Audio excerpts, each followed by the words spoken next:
దుసరాకు అంటారండి, సిబ్బాకు అంటారు, దుసరాకు అంటారు. ఇది కడిగి ఆరబెట్టాను నేను.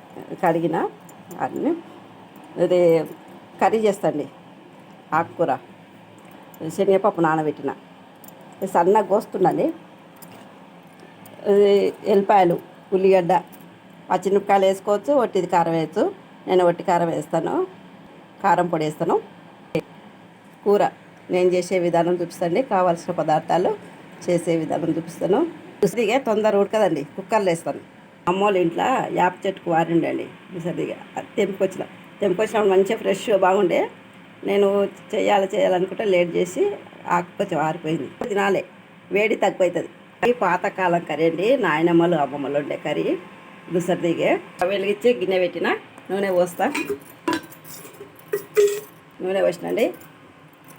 ఆవాలు, జీలకర్ర, ఎండుమిరపకాయ, ఉల్లిగడ్డ, కరివేపాకు కలగలుపుకుంటున్నాండి. కుక్కర్లో పెట్టుకోవాలండి, మర్చిపోయిన గిన్నెలో పెట్టిన. ఇదే కుక్కర్లోకి యూజ్ చేస్తున్నా. ఈ కుక్కర్లో అయితేనే ఉడుకుతుంది, ఆకు ఉడకదు. దుసరిదిగా ఆకు చల్లవెల్లిగడ్డ వేసిన పప్పు ఆకుకూర పెడుతుందండి.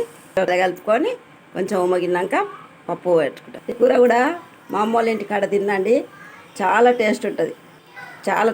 కానీ తొందర ఉడకదు. కుక్కర్లో వండుకోవాలి, కుక్కర్లో వండాలి. ఆకు కొంచెం నూనెలో ఉమ్మగినాక పప్పు గడ్డ, ఎల్లిపాయ, జీలకర్ర నలగదంచినండి కలుపుకుంటాం. పెట్టుకున్న కలుపుకొని ఉప్పు కారం వేస్తా. పచ్చికారం వేసుకోవచ్చు, ఒట్టిది వేసుకోవచ్చు, అది మీ ఇష్టం అండి. మూత పెట్టినా ఉమ్మగిలినండి. పప్పు కూడా తగినంత కారము, ఉప్పు. కారం ఎక్కువ వేసుకోవాలంటే వేసుకోవచ్చు అండి. ఈ చెంచాతోటి 2 చెంచాలు వేసినండి. చెంచాకు తక్కువ, 2 చెంచాలకు తక్కువ వేసిన. ఉప్పు ఒక చెంచా వేసిన. పప్పు కడిగి నానబెడతాం కదా, అవే నీళ్ళు పోసినండి. అవే నీళ్ళు పోసిన విజిల్ పెట్టుకుంటే ఇక కొంచెం ధనియాల పొడి వేసి, గరం మసాలా కలిసిన ధనియాల పొడి వేసి, ధనియాల పొడి వేసిన కలగలిపి మూత పెట్టుకుంటాండి. విజిల్ పెడతా. మూత పెట్టుకున్నాండి. విజిల్ వచ్చినాక తీస్తా. 2 దొండకాయ కర్రీ, దుసరిదిగా కూర మెత్తగాయేటందుకు 3 విజిల్ పెట్టినండి. కబాబ్ చేస్తున్నా. చింతపండు పచ్చిపులుసు అండి.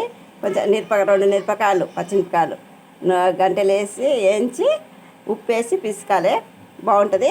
ఇది కొంచెం నూగు వండి వేయించింది వేసుకోవాలి. కొబ్బరి పొడి వేసుకోవాలి. ఇది కొంచెం బెల్లము, ఉప్పు వేసుకోవాలండి, బాగుంటుంది. ఉల్లిగడ్డ వేయాలి. ఇది చింతపండు పచ్చిపులుసు అండి. ఆవాలు, జీలకర్ర, ఎండుమిరపకాయలు, కరివేపాకు, పసుపు, ఎల్లిపాయలు వేసి ఇంకా ఆవిరివ్వలేదు, అందుకే ఇవి చూపిస్తున్నాను. కొంచెం బెల్లం వేస్తున్నా. తీయగా కారం పుల్లగా టేస్ట్ బాగుంటుందండి పచ్చిపులుసు చింతపండుది. 3 విజిల్ పెట్టినా ఇంకా ఉడకలేదండి, కొద్దిగా ఉడకబెట్టాలి. ఇంకొక విజిల్ పెడతా. విజిల్ వస్తుందండి. దుసరిదిగల కర్రీ రెడీ అండి. శనగపప్పు దుసరిదిగల కర్రీ రెడీ. నేను చేసే విధానం మీకు చూపిస్తున్నా. మీరు ట్రై చేయండి, లైక్ చేయండి, షేర్ చేయండి, సబ్స్క్రైబ్ చేసుకోండి. చూసే వాళ్ళందరికీ థ్యాంక్స్ అండి. చాలా బాగుంటుందండి. ఇది ఉట్టిగా ఉల్లిగడ్డ పాలకూర వేసుకున్నట్టు, పాలకూరతో వండినట్టు కూడా వండొచ్చు, కానీ కుక్కర్లో పెట్టుకోవాలండి. ఇది ఇగో ఉడికింది. లేతాకైతే బాగుంటుందండి, ఫ్రెష్గా ఉంటుంది. నేను తెచ్చిన 2-3 రోజులకు వండినండి. కొంచెం ఆరిపోయింది.